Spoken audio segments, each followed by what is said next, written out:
Errol Barnett is traveling with the president in Lynchburg, Virginia. Errol, the president, this was his first commencement address at Liberty University. He clearly understood the base he was talking to. He spoke positively about being an outsider. He urged graduates to follow their dreams. What were the other takeaways from the speech?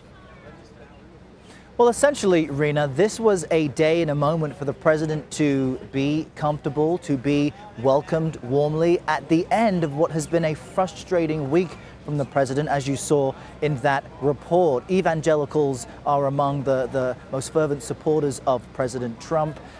They were very welcoming to him here, had red Make America Great Again hats during the ceremony, and the president appeared relaxed. He did stick to the script in reading from a teleprompter, in saying many things that reference God. For example, we are people who do not worship government, we worship God, he said a few times. Of course, President Trump rarely, before becoming president, claimed to have gone or attended church at all. But a major reason that this audience in this setting is so welcoming to President Trump is because of its president, Jerry Falwell Jr., who during the election campaign stood by then candidate Trump's side during the darkest moments of the campaign, when the Access Hollywood tape was released, revealing then private citizen Trump saying disparaging comments about women. It was Jerry Falwell Jr., who has a very large and strong following, thanks to who his father is, who went and took to the radio airwaves to defend then candidate Trump,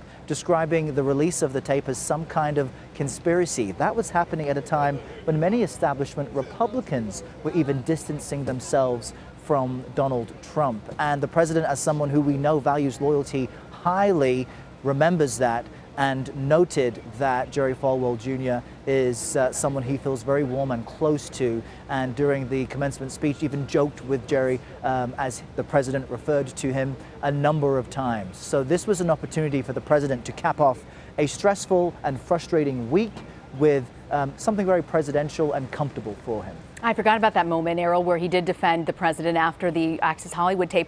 One thing that struck me was this one quote that he had in this speech where he says, "There's nothing more pathetic than a critic." And he also referenced a quote that a small number of failed voices. What do you think he was referring to there?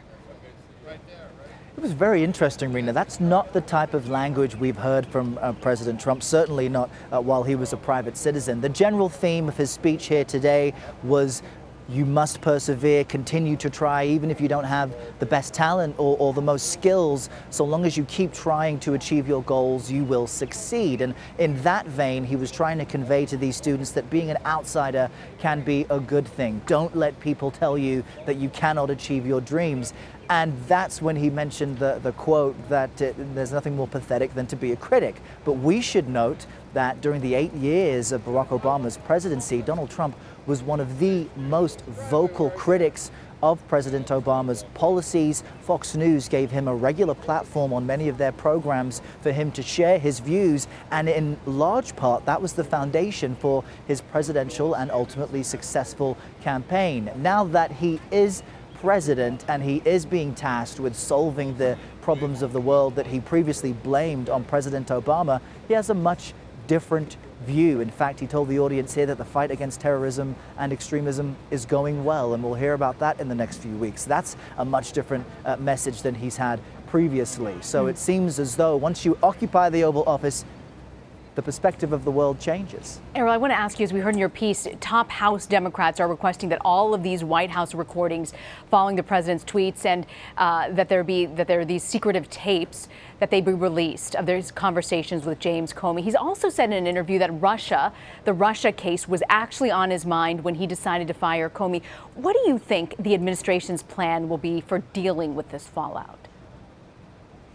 The administration wants to quickly appoint a new FBI director, head on this overseas trip on Friday, which will take the president to the Middle East and Europe, and show President Trump making decisions and making progress for the base that put him into the White House. As far as the Russia investigation, President Trump's opinions of that investigation when he fired Director Comey, and the possibility, as President Trump suggested on Twitter, that there might be recordings of his conversations with the FBI director, Democrats feel that essentially is building a case, connecting the dots and gathering the evidence for what could be proceedings against the president if it is found that he in any way, shape or form broke the law or influenced the Russia investigation in any way.